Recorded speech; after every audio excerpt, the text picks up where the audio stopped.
Okay, so hello everyone, welcome back to this week's algebraic graph theory seminar. This week we have Gary Greaves. He's going to tell us about the maximal cliques in strongly regular graphs. Hello, thanks a lot for the introduction and thanks to the organizers for the invitation and also accommodating this rather awkward 12-hour time difference. So I want to talk to you about maximal cliques in strongly regular graphs. And the plan for my talk is as follows. So first, I'll just recall some pretty standard bounds for the order of cliques in a graph. Then I'll tell you about the main results, which is what I'm calling a forbidden interval for maximal cliques.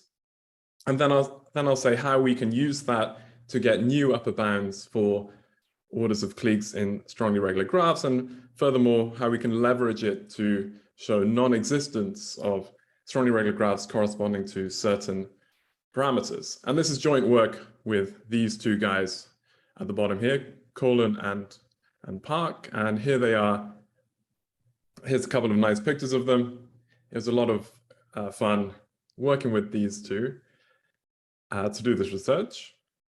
So I want to start off by introducing the different types of graphs I'm going to be concerned with in this talk. And I'm going to do that using this example here. So here's a graph. This graph has some nice properties. First property I claim is that every vertex of this graph has the same number of neighbors. So this is the little hieroglyph I use to indicate that. So just to demonstrate it, take a vertex, look at its neighbors, count how many there are. 1, 2, 3, 4, 5, 6. And you can do that for any vertex. Here's another one. Here are its neighbors. And if you do it enough times, you eventually get convinced that I'm telling the truth and every vertex has 6 neighbors. So we call this K regular. So K is equal to 6 in this case. We can go a bit further. So we can look at pairs of adjacent vertices. And the claim is that every pair of adjacent vertices in this graph has the same number of common vertices. There exists some lambda such that every pair of adjacent vertices has lambda common neighbors. And so we can check that as well. Here's a pair of adjacent vertices. Here are their common neighbors. We see that there's 1, 2, 3. Can do that for another edge, so another pair of vertices. Again, 1, 2, 3, and so on. So you can keep doing this till you checked everything and you're convinced that there does exist such a lambda and it's equal to 3. So in this case, we can stop and give a name to graphs that satisfy both of these properties. So they're regular and every pair of adjacent vertices has common number of common neighbors. And we can call these things edge regular graphs. So this is one type of graphs we'll be concerned with. And so we write this bit of notation, ERG, edge regular graph. 10 is for the number of vertices, 6 is for K, and 3 is for lambda. But we can keep going. So this graph's even nicer than just edge regular. So we've just demonstrated these two properties. We also have this property that every pair of non-adjacent vertices has the same number of common neighbors. So I indicate it with this picture here. And again, we can check it by just taking 2 non-adjacent vertices and looking at their common neighbors. In this case, we have 1, 2, 3, 4 for this pair. Another pair, this one and this one, they have 1, 2, 3, 4 common neighbors, and so on. And so in this case, we have mu is 4. And if you're edge regular and you also have this extra property for non-adjacent vertices having the same number of common neighbors, that's what we call strongly regular. And I think this is quite a well-known type of graph. So throughout this graph, if you're not comfortable with edge regular or the next one I'll show you, you can just think of strongly regular. And so that has these parameters in this case, 10 vertices, K is 6, lambda is 3, mu is 4. And another type of graph I'll be interested in is a slight generalization of a strongly regular graph. So in this case, I'm considering vertices at distance 2, and I want them to have the same number of common neighbors. In this case, it's exactly the same because every pair of non-adjacent vertices is at distance 2. So in such a case, we call the graph amply regular. So it's just a slight generalization of strongly regular with the same parameters. So we just use mu for not non-adjacent, but distance 2. And so our results also cover amply regular graphs. So sometimes you'll see ARG show up in the talk. If you don't really like that, it's not a big deal. You can just think of strongly regular graphs all the way through if you like. Okay, so that's the different types of graphs we'll be considering in this talk. Now I'll just list a few famous bounds for the order of a clique or a co-clique in a graph. So here's a bunch of notation. I'm using alpha and omega for the independence number and clique number of a graph respectively, and n plus n minus for number of positive eigenvalues and negative eigenvalues counted with multiplicity of a graph gamma. And I'm going to typically use minus m to denote the smallest eigenvalue and v for number of vertices of a graph. So first bound is due to Cvetkovic, which is a bound on the independence number. So it's just independence number is at most the minimum of these two numbers. And this is pretty standard bound in spectral graph theory. And it's one of these bounds that is so standard it has another name. So it's also known as the inertia bound. And if you have a bound for independence number on a strongly regular graph, you can just take the complement and turn it into a clique bound. So all of these things are pretty related to each other just by perhaps taking complements if necessary. So that's the inertia bound, which is an independence number bound, but you can turn it into a clique number bound if you like. Hoffman has his classical bound known as the ratio bound, but here we need to assume something about the graph. So this only applies for k regular graphs. So if our graph gamma is k regular, then we can get a bound on the independence number or co-clique number like this. And then and this bound is, as I said, is known as ratio bound. And then we also have Delsart's bound, which applies to strongly regular graphs. So it applies more generally, but I won't bother mentioning that. In particular, it applies for strongly regular graphs, and you get this clique bound here. So this is actually bounding the clique number. And in fact, Hoffman and Delsart give the same bound for strongly regular graphs. So they just so happen to coincide when you consider strongly regular graphs. And so I'll mainly be referring back to the Delsart bound in this talk, but it's also interesting to consider the Cvetkovic bound because in the results I'll show later on, the bounds that I mentioned will also be better than the Cvetkovic bound. So that's just something to keep in mind, although I won't necessarily mention it explicitly. So these are a bunch of bounds, and today I want to talk about a different kind of bound, and it can be used nicely together with these bounds to give better bounds for cliques in strongly regular graphs. Okay, so that brings me on to the main tool or main idea of this talk.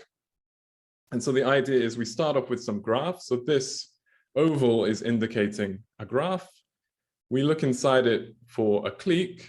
So here's a clique inside the graph. And then we do one more step. We consider a vertex adjacent to some of the vertices in the clique and not adjacent to some others. So this configuration is what we're looking for. And this is the kind of structure that we leverage to extract our results. So we can tidy this up a bit by giving this vertex a name X. And then part of the clique is adjacent to, let's say it's adjacent to A vertices. So we get this clique K sub A with A vertices. And then the other part of the clique that A is not adjacent to, we say it has T vertices. Okay, so this is loosely speaking the general idea, and we somehow leverage this to get our bounds. So again, this is the configuration we're looking for.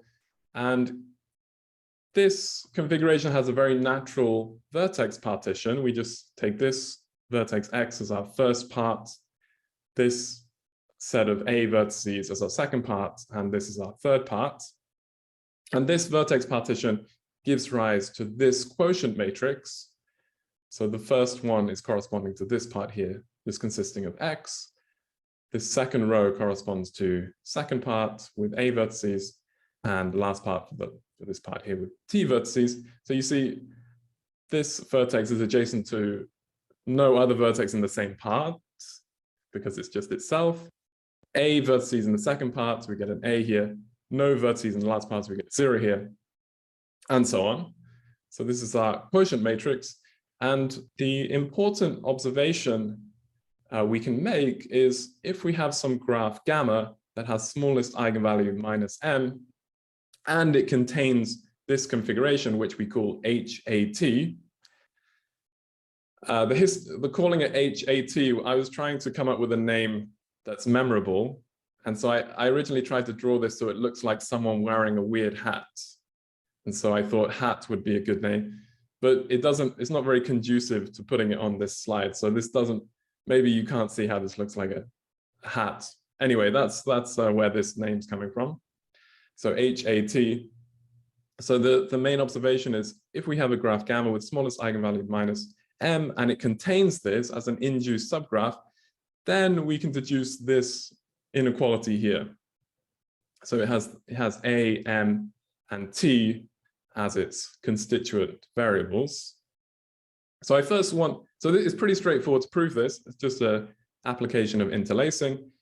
And so since I have some time, I might as well prove something. So I might as well just recall interlacing and prove this observation, since it is quite fundamental for our main tool. So I'm sure most of you know this, probably all of you know this. This interlacing theorem, if we have gamma is a graph with n eigenvalues, lambda I, and we have an induced subgraph delta with eigenvalues mu I, then we get this nice interlacing of the eigenvalues. So that's what we refer to as interlacing, and interlacing works quite nicely with vertex partitions, even more nicely with so-called equitable partitions. So if we have a vertex partition P1 up to Pk, we say it's equitable if we get some kind of regularity between the different parts. If there exists some numbers Qij given by the intersection of the neighborhood of any vertex in the I part intersected with the jth part, if that's a constant for any x in any part, then we call our vertex partition equitable. And we have this really nice property that if you have a graph with an equitable partition and a quotient matrix Q, then each eigenvalue of the quotient matrix is an eigenvalue of the graph. So this can be applied in this case here, because we're looking at quotient matrix and this vertex partition is equitable. And so now we can prove this basic observation. So what we do is, well, first of all, our starting graph has smallest eigenvalue minus m.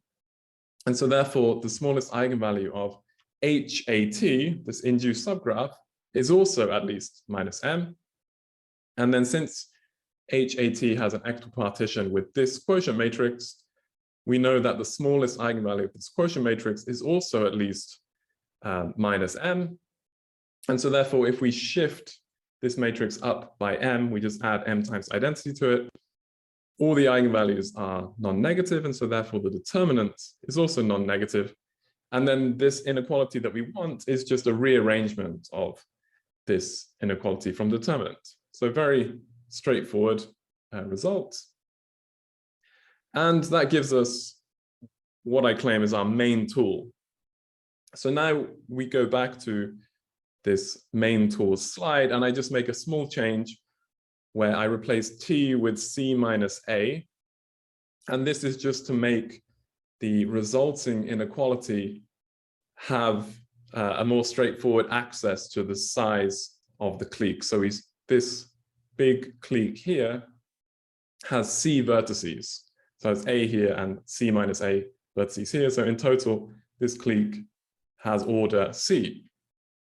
And so we can simply rewrite our inequality like this. So we have C is a variable there. Not really a big deal. And now I'm going to make a big jump to the main implication of this main tool. So what we can extract using this is a particular polynomial. So here the setup is that gamma is an edge regular graph. We need a bit more information about our graph. And again, if you've already forgotten edge regular graph, just think of strongly regular graph. And then we define this polynomial here. So this is a polynomial in the variable C, and it has some other parameters, but they just come from our fixed graph. So we have our graph with V vertices, K regular, every pair of adjacent vertices has lambda common neighbors, and smallest eigenvalue M. We can plug in these parameters and we'll get some polynomial just in C. And under certain assumptions involving the order of a maximal clique, we find that this polynomial must be non-negative when we plug in the order of a maximal clique. So this is a key tool that we'll see how to use later on. And so this is the statement of the theorem. So we have gamma is an amply regular graph. Smallest eigenvalue is minus M, and we have a couple of conditions we need to hold. So we need that mu, this parameter here, is strictly larger than n times n minus 1. And we also need to assume that it has a maximal clique large enough relative to m and mu. Then we can deduce that this polynomial should be non-negative. So I won't prove this one because it's a slightly more involved proof. It will take a bit too much time. But we'll see at least how we can use this. So first thing you can observe from this polynomial is what's the degree in C. So we see we have 1, 2, 1, 2, and 1, 2. So we're getting C to the 4 after we square it. And here we have C squared and then C. So we're getting C to the 4 coming up. But actually the C to the 4 part cancels in our application. So this ends up being a cubic polynomial for what we're going to see. So now I'll do an example of applying this and see how we can use it. So the title of this is Augmenting the Del-Zart bound. So we're going to use the Del-Zart bound together with this condition here. So how do we do it? Well, let's take a putative strongly regular graph with parameters. Well, it has 1,344 vertices, K is 221, lambda is 88, and mu is 26. And we can easily work out the eigenvalues of this. So we know the smallest eigenvalue in this case is -3. And we can plug all these parameters into the expression for this polynomial. And we end up with this thing here, this cubic polynomial. And we can draw out the polynomial. So this is what it looks like, this cubic polynomial. And you see that it becomes negative on this interval here. So actually it's negative for C between 26 and 80. And here mu happens to be equal to 26, which is strictly greater than m times n minus 1. This is we're just checking this condition here, just to make sure we can apply our results. And we can also work out this number here. Sorry, this number here, we want C to be larger than. So that's just this expression here, which turns out to be, 31.8. And so what we can say using this theorem is if gamma has a maximal clique of order this thing, so at least 31.8, so we can just round that up to 32 since C must be an integer, then it can't lie in here. C can't be between these two numbers because if we plug it into our polynomial, it should be non-negative. So if C is at least this number, 32, then it gets pushed all the way up to outside of this, what we call forbidden interval. And so what it does is it says, well, if we have a maximal clique of order 32, then at least 32, then it must be bigger than 80. So we can now combine this with Dalzart, which says that, well, you can't have a clique larger than 74 with more than 74, at least 74 vertices. And so that means we combine these two numbers together, and we know that the largest clique must have order 31. Because if it were larger, then it would have to exceed, there'd have to be a clique exceeding the Dalzart band, which is impossible. And so that's the main idea behind using this forbidden interval together with the Dalzart band. And so you can also check, so I mentioned Cvetkovic bound earlier, you can also check that this also beats the Cvetkovic bound. I forgot exactly what the Cvetkovic bound happens to be in this case, but I think it's not too far from the Dalzart bound. It might even be smaller. But if you prefer, you can also use Cvetkovic bound together with this forbidden interval. It doesn't really matter. Okay, so that's how we can improve clique bounds for strong irregular graphs. And I just showed you one example, but we can now go further and apply this to lots and lots of feasible parameters. So I just need to explain quickly, what do I mean by feasible parameters? And so these are parameters that satisfy all known necessary conditions, at least if they're simple enough necessary conditions. So this is pretty standard condition for parameters of strong irregular graphs. We also have the mu bound, which gives a bound for mu in terms of m. Then we have the Krein conditions, absolute bound. Eigenvalue multiplicities have to be non-negative integers.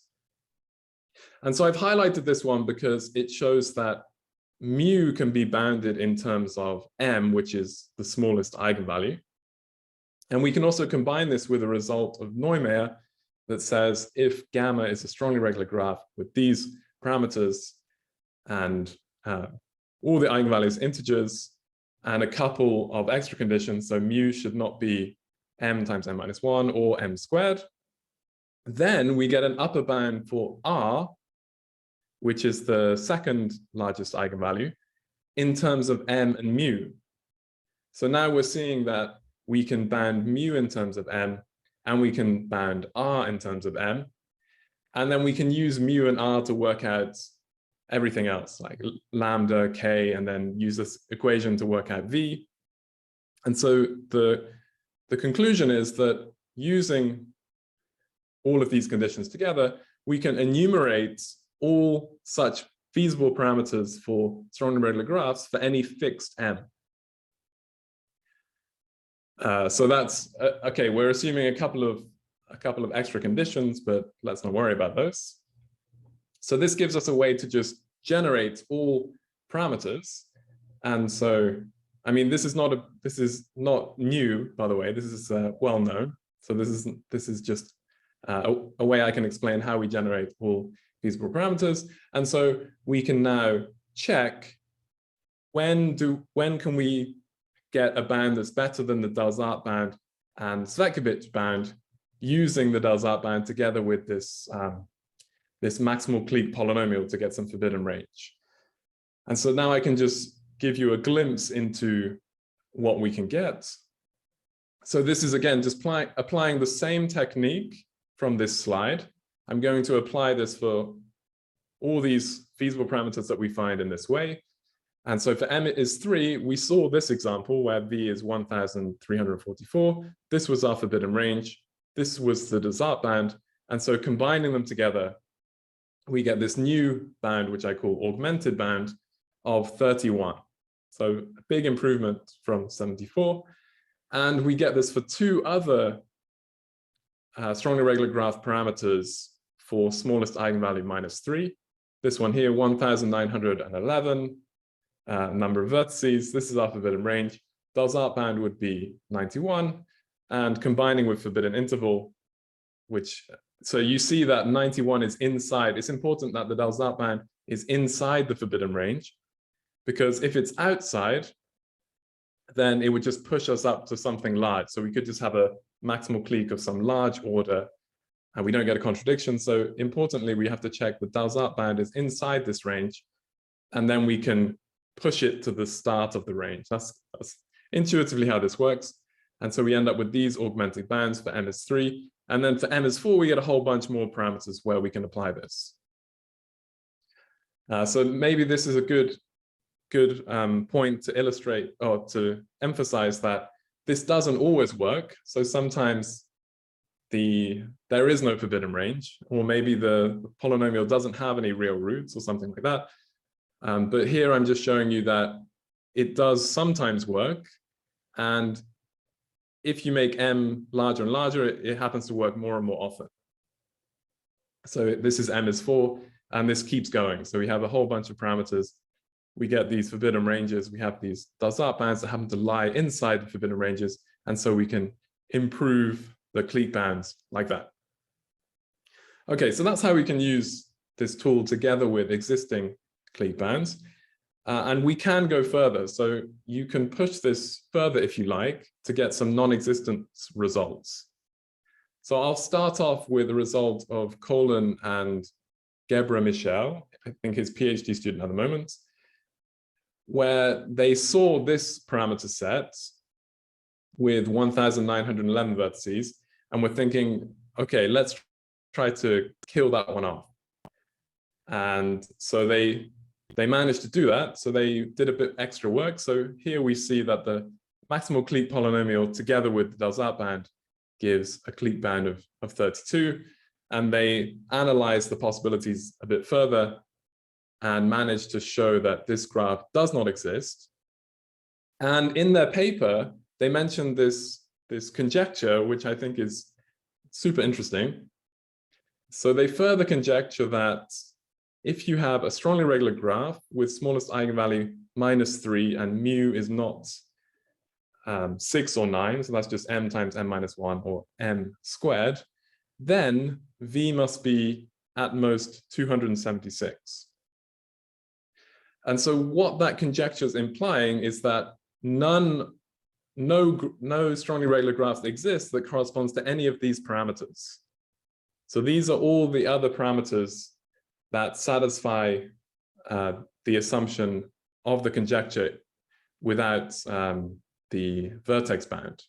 So they're conjecturing that there's no strongly regular graph that corresponds to any of these parameter sets. So that's a very, I think, so that's like putting a target on all of these parameters to try to show non-existence, which I think would be a very maybe challenging but fun project.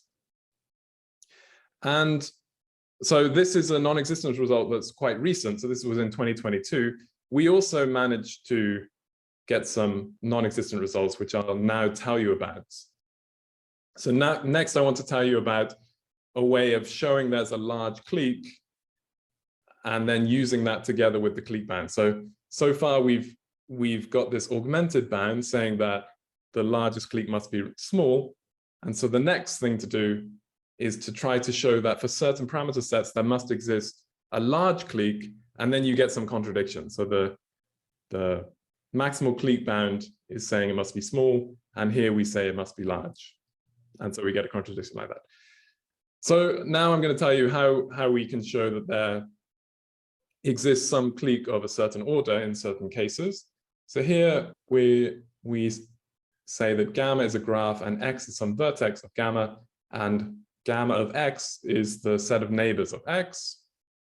And then there's this result that's been proved a few different times in different situations, but the one I want to use is due to Godzil, and also he's here, so it's nice that I can mention this one. So let gamma be an amply regular graph, x is a vertex of gamma, and C bar is a co-clique of order C bar, at least 2, inside this neighborhood of x. So co-clique, because I think I didn't explicitly say, is just a subset of vertices, any two are not adjacent, then we get this bound here. So a bound involving C bar, mu, lambda, and K. And so if you take the contrapositive of this, then it says that if this inequality holds, so you just replace this one with a less than, then co-cliques in the neighborhood of X have order strictly less than C bar, where this is our C bar that we're plugging in. And so we can use that to get the following results. So we assume that gamma is an amply regular graph, and we assume that this inequality holds for some C bar bigger than 2. Then we can deduce that gamma contains a clique of order at least this thing here, 2 plus lambda minus C bar minus 2 times mu minus 1. So that's the next result. I just want to briefly tell you about how it works. So let's do that. So this is the result again. So how does this work? So we'll start off with some co-clique in the neighborhood of a vertex X, and we assume it's largest one. So here's a picture of the neighborhood of X. So imagine there's some X here adjacent to everything over here. And then we have our co-clique inside the neighborhood, Y1, Y2, up to YS. And then we consider the vertices adjacent to Y1. So that's this little oval here. And we know that there should be lambda of these. So lambda is telling us how many neighbors there are inside the neighborhood of a vertex. And we can do this for two y's. So we have y1 is adjacent to these vertices here, yi is adjacent to these vertices here, and there's some potential intersection for these two neighborhoods, but we know the intersection is at most mu minus 1, because yi and y1 are not adjacent. In fact, they're at distance 2 because they're both adjacent to x. And so we know that they should have mu common neighbors, but they already have one common neighbor, x. So the largest number of other common neighbors they can have is at most mu minus 1. So the intersection for any two of these y's is going to be at most mu minus 1. And now we can count the number of neighbors of y1, so in here, that are not adjacent to any other of the yi's. So in the worst case, the intersection for any two, for y1 and any other yi, number of common neighbors is equal to mu minus 1. And it could be that they're all adjacent to a different group of mu minus 1 neighbors.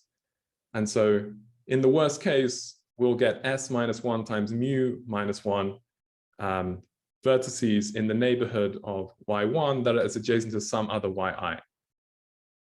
And so we know that, well, there's lambda vertices here, and we can just minus off the worst case scenario where each other yi has a different set of mu minus 1 common neighbors in here. And so that tells us this result here, the number of neighbors in here of y1 that are not adjacent to any other yi is at least this number. And then we can turn this into a clique because any two of these must be adjacent to each other, because suppose we have two of such vertices that are not adjacent, they're also not adjacent to any of these guys. And so that would give us s minus 1 vertices here plus 2 vertices here, giving us a co-clique, but that contradicts that s is the largest. And so therefore, any two of these vertices must be adjacent, and that will be our clique. So we use those vertices, so we have lambda minus this thing, vertices together with x. So that's where this plus 1 comes from. We have x together with this number of vertices in the neighborhood of x and y1. Okay, and that's how we can form a big clique, And so that's how we get this result here. And so now we can apply this and try to find some non-existence. So here's an example of how that works. So here I want to show you how we can deduce that there does not exist a strongly regular graph with this number of vertices, this k, this lambda, and this mu. So in this case, m is 4. Smallest eigenvalue of this should be -4. And so we plug that in to the maximal clique polynomial, and we end up with this cubic here. And so this cubic looks like this. So we see that it has this big forbidden interval here. And so in particular, this polynomial is negative from c going from 62 all the way up to 340. So there's a 62 here, 340. And we can check the conditions of our earlier results about the forbidden interval. So we need this inequality to hold. So we check. On the left-hand side, we have 58. On the right-hand side, we have 12. So that works. And we also need that c is at least this expression. And in this case, we get 70.1. And so then using our earlier results, so let me just remind you of that. That's this result here. So if we have mu is bigger than this thing, and we have a maximal clique order bigger than this, then the maximal clique polynomial must be non-negative. And so it tells us that if gamma has a maximal clique of order bigger than this thing, then it's going to get pushed all the way outside this forbidden interval to something bigger than, well, to at least 341. And we can combine this with Dalzart's bound, which is 333 in this case. And so combining these things together, we end up with a clique bound of 70. So it gets pushed all the way down to somewhere here. And that's how we can get our upper bound on the clique number. Now we can apply this result, which tells us a lower bound for the size of a clique. So here, here we can check our conditions. So here I'm just checking this condition here. So we have a strongly regular graph. We need this thing to hold. Then we know there's a clique of order at least this. So we can check, does this inequality hold? And it does. And so therefore we can apply our theorem and we get a clique of order this thing here, which just so happens to be 146.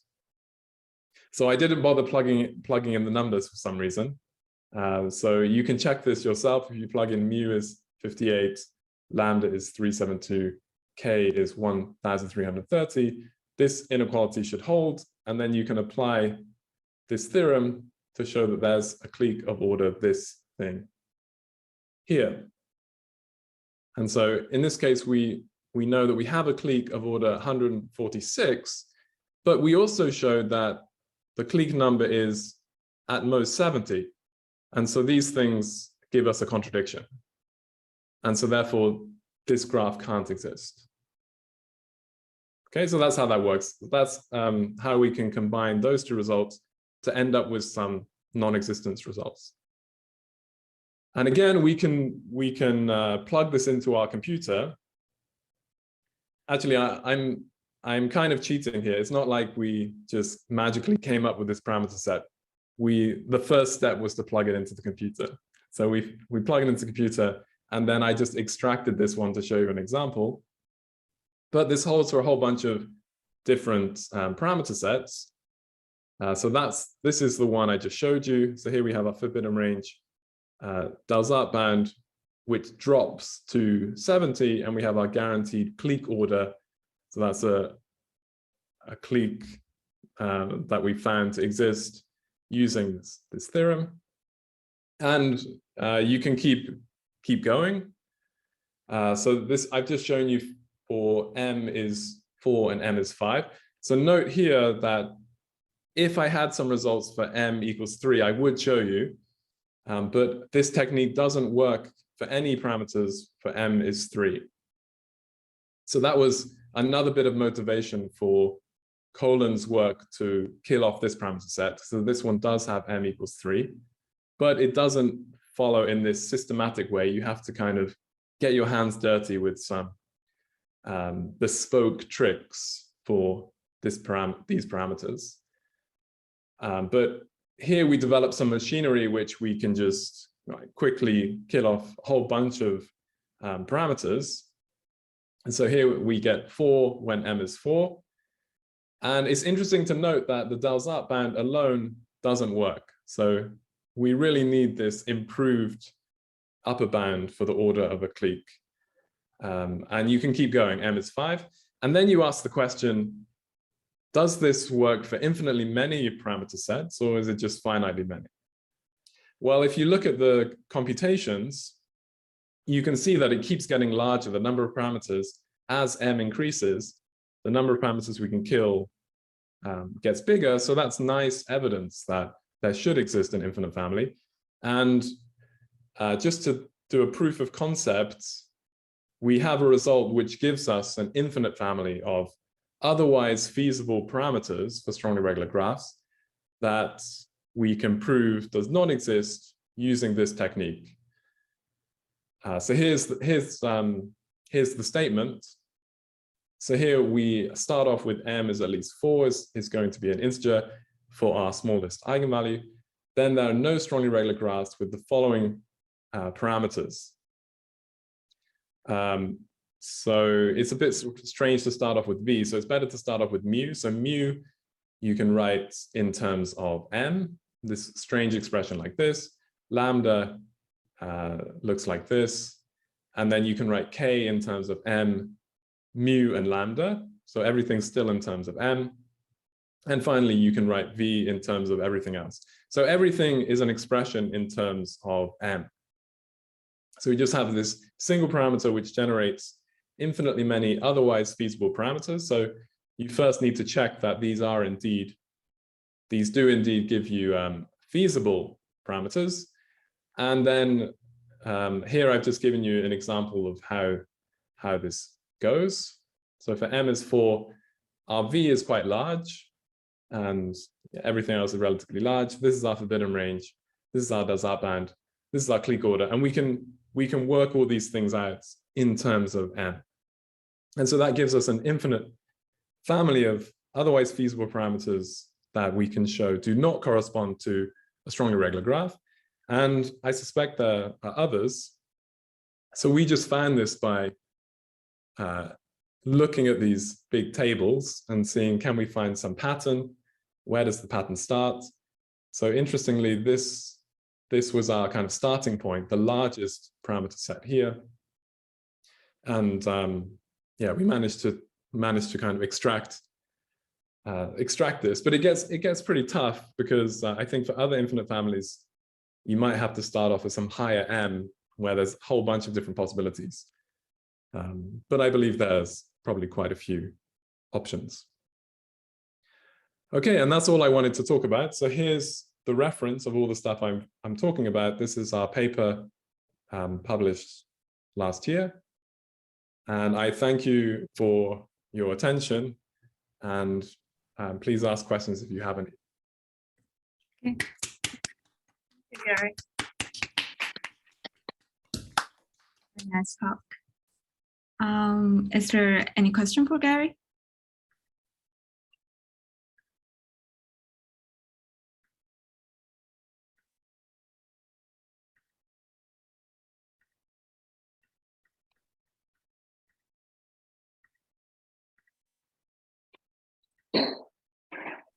Hello? Yes. Hello. Hi, Gary. Hi. Is there any work on maximal multipartite subgraphs that's along these lines? Along these lines, I don't think so. Okay. But I think that we weren't really following any path to get this stuff. This kind of came out of nowhere, I think, to get this. So I'm focusing on the maximal clique polynomial that I'm mentioning here. This just came from a couple of bounds that we kind of squash together to give a polynomial. I would suspect that there's a lot of potential generalizations that you could turn this into. I haven't tried this out yet, but yeah, I think there might be some low-hanging fruits available here to push it different ways. So yeah, use like not focusing on a clique, focusing on some other regular subgraph. Yeah, that's a natural idea to extend this, but I don't know of any work like that yet. Maybe it's in progress. I'm not sure. Okay, thank you. Thanks for the question. Any other question for Gary? Yeah, this is a bit vague. Now, knowing why I proved that if the graph's got least arguably minus m, from your graph at least arguably minus m, and it's large enough, it comes from a orthogonal array or from a Steiner system. Don't think I've got that garbled. So I guess the question is, at what point does that actually, how big is large enough? Your results are actually telling us it has to be very big. Can you say the last part again? Well, your results seem to be, I mean, your results would be meaningless if we know that the graph is a Steiner or orthogonal array. And so therefore it means that the Neumayer theorem is not cutting in until the number of vertices is very, very large.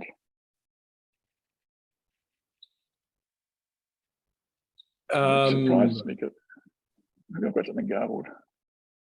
So let's see, did I put this on the slide? So yeah, you're referring to Neumeyer's result, where if some parameters are large enough, then it's either coming from a Latin square graph or a Steiner system. Yeah, right? so if you fix the least eigenvalue, and I thought the number of vertices was large enough.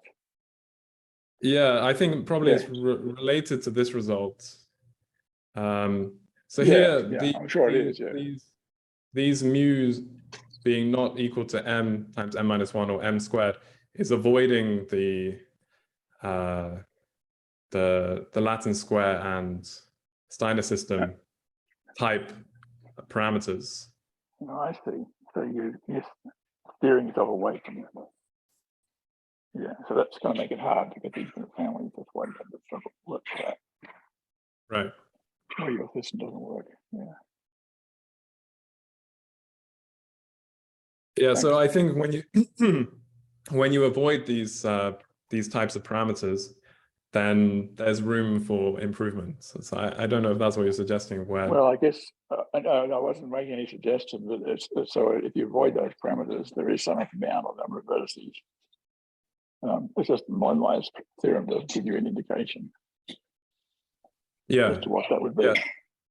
Right. So so it's saying like there's finitely many other possibilities when you fix m if you avoid these families.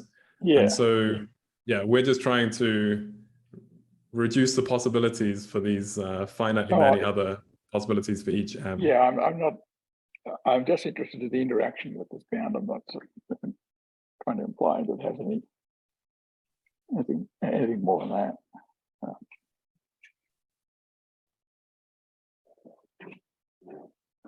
I mean, when you say that finitely many exceptions, you've got infinite family, you can reorder in many ways.